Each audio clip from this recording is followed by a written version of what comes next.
The bassist and drummer relationship is one of the most important in modern music. In this video, I'm going to help you understand why that is and then show you 3 things you can do to help improve the relationship you have with your drummer.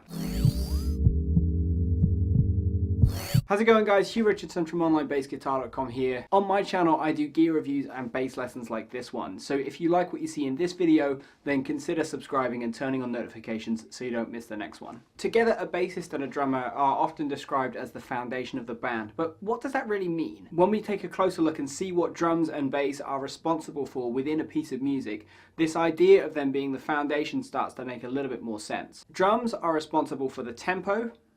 They help establish the feel of the music, they help establish the dynamics, they help to mark out the form of the music, and all the majorly important rhythmic information in a song, so things like unison lines or riffs, will usually pass through the drums in some way. The bass, on the other hand, helps to ground and establish the chords in the song. The bass can often help support the tempo of the music, so something like walking bass in jazz is a great example of this.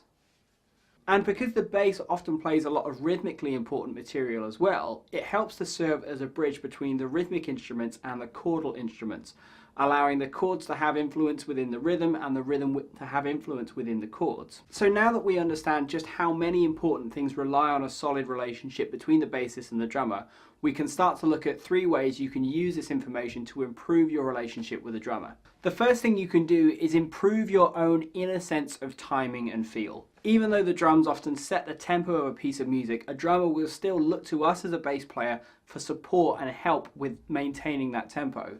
If we start to slow down, we can often drag a drummer back with us, and because the rest of the band will listen to either the bass or the drums, we inadvertently end up dragging the entire band back. And there's nothing worse than a band that constantly slows down. However, if your own inner sense of timing and pulse is really strong, the drummer can play and feel secure in sharing this responsibility of establishing and maintaining a tempo with you. This means a drummer will feel much more supported, much less restricted, and much more confident in both what they play and who they're playing with. The second thing you can do is make sure you're not just listening to yourself the entire time. At times I like to think about the drums and bass almost as being one unified instrument. And within that one unified instrument, I'm always trying to listen for, is it stable?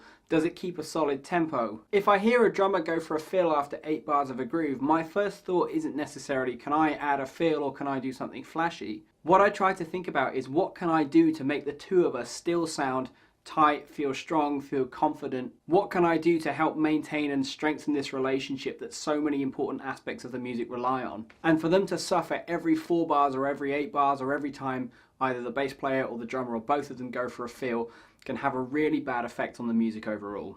The third thing you can do is work on your sense of musical texture. If you're unsure what I mean by a sense of texture, have a listen to the next time you hear a drummer switch from a closed hi-hat to playing a ride cymbal, or you hear a bass player switch from playing short high notes to really long, fat, low notes. It completely changes the overall sound and feel of the music. Personally, I always feel the bass and drums have the power to completely change and shape the overall texture of a piece of music all by themselves. And because these 2 instruments are so powerful, we've got to be careful not to abuse that power. But as I say, if we abuse this sense of power and we change textures all the time simply because we can, rather than because the music really needs us to change, we end up destabilizing the entire song and it just sounds like a mess. As a bass player, the way I try and find my place within the overall texture of music or within a certain section of music is I like to ask myself, what's the listener really meant to be focusing on here? Is it the vocal? Is it the piano part? Does my bass part really need to be this busy, or is it more important for someone to hear the kick drum over me? Or alternatively, does this music really rely on having a strong melodic bass line? By asking these questions, you can better frame your relationship with the drummer, and as such, get a better picture of that relationship's overall place within the music. This has all just come from my experience, and as such, it's just my opinion, but I'd love to know what you think about this, so